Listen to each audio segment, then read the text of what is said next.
ഒന്നാമത്തെ വിഷു അങ്ങനെ കൊളായി കേട്ടോ. ഇന്ന് ഡ്യൂട്ടി ഉള്ളത് കൊണ്ട് ഏട്ടനെ ഞാൻ രാവിലെ തന്നെ കൊണ്ടുവിടുകയാണ്. 6:45-നാണ് പോകുന്നത്. അപ്പോൾ ആ സമയത്ത് വണ്ടി ഓടിക്കാൻ നല്ല സുഖമാണ് കേട്ടോ. വെയിലൊന്നും ഇല്ലാത്തത് കൊണ്ട് വെയിലത്ത് പോവുകയാണെന്ന് വെച്ചാൽ കരിഞ്ഞു പോകാൻ എനിക്ക് ദേഷ്യം പിടിക്കും. എനിക്കാണെങ്കിൽ സ്കിന്നിൻ്റെ ആ പ്രശ്നമുള്ളത് കൊണ്ട് ഭയങ്കര ബുദ്ധിമുട്ടാണ് വെയിലത്ത് പോകാൻ വേണ്ടിയിട്ട്. അപ്പോൾ അങ്ങനെ രാവിലെ പോവുകയാണ്. ബസ് സ്റ്റോപ്പിലേക്ക് വീട്ടിൽ നിന്ന് കുറച്ചധികം ദൂരമുണ്ട്.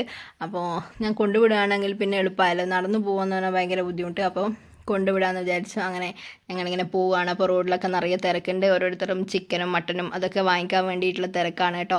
ഒന്നാമത്തെ വിഷുവില്ല, നമുക്കിന്ന് വിഷുവില്ല. അപ്പോൾ നമ്മളിന്ന് ചെറിയ രീതിയിലുള്ള ഇത് മാത്രമേ ഉള്ളൂ. എല്ലാ ദിവസവും എങ്ങനെയാണോ അതുപോലെ തന്നെ ഇന്നു. അപ്പോൾ ഞാൻ അവിടെ എത്തിയപ്പോൾ മീൻ വാങ്ങിക്കാമെന്ന് വിചാരിച്ച്. അവിടെ നല്ല നല്ല മീനുകളുണ്ട്, അതുപോലെ തന്നെ ഒരുപാട് പൈസയാണ് കേട്ടോ. അപ്പം ഞാൻ സ്രാവാണ് വാങ്ങിച്ചത്. അപ്പോൾ സ്രാവ് വാങ്ങിച്ച് തിരിച്ച് വരികയാണ് കേട്ടോ. കുറച്ചേ വാങ്ങിച്ചുള്ളൂ. ഒന്നാമത് ഇന്നത്തെ കാര്യത്തിന് മാത്രമേ വേണ്ടൂ. അപ്പം നാളെ നമ്മൾ ചിക്കനൊക്കെ വാങ്ങിച്ച് നാളത്തെ വിഷു ആഘോഷിക്കുന്നതായിരിക്കും. അപ്പോൾ ഇന്നിങ്ങനെ പോട്ടെ. അങ്ങനെ അതൊക്കെ വാങ്ങിച്ച് വീട്ടിലെത്തി കറി വെച്ചു, ചോറ് വെച്ചു, അങ്ങനത്തെ പരിപാടിയൊക്കെ കഴിഞ്ഞു. അപ്പോൾ അതിന് ശേഷം ഞാൻ വിചാരിച്ചു മുറ്റടിച്ചു വരാം. നട്ടുച്ചക്കാണ് മുറ്റടിച്ചു വരുന്നത്. നട്ടുച്ചക്ക് മുറ്റടിച്ചു വരുന്നത് നട്ടപ്രാന്തന്മാരാന്നും പണ്ടുള്ളവരൊക്കെ പറയുന്നേക്കാം. പക്ഷേ എങ്കിൽ അതൊന്നല്ല, നമുക്ക് നമ്മുടെ സമയത്തിനനുസരിച്ചും അതുപോലെ തന്നെ മുറ്റത്ത് ഇതുപോലെ കാട്ടങ്ങളൊക്കെ കാണുവാണെങ്കിൽ നമുക്ക് അടിച്ചു വാരി വൃത്തിയാക്കാം. അതിന് പ്രത്യേകിച്ച് സമയമൊന്നും നോക്കേണ്ട ആവശ്യമൊന്നുമില്ല. അപ്പോൾ ഇതൊക്കെ കഴിഞ്ഞിട്ട് വേണം എനിക്ക് ബാക്കിയുള്ള പരിപാടി നോക്കാം. അതുകൊണ്ട് മുറ്റം വേഗം ഞാൻ അങ്ങ് അടിച്ചു വാരി, സമയമൊന്നും നോക്കിയില്ല.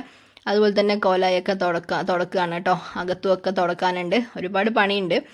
ഡീപ്പ് ക്ലീനിങ് ഒക്കെ കഴിഞ്ഞതാണ് ഒരു ദിവസം, എന്നാലും ഉണ്ടാവും, പൊടികളുണ്ടാവും.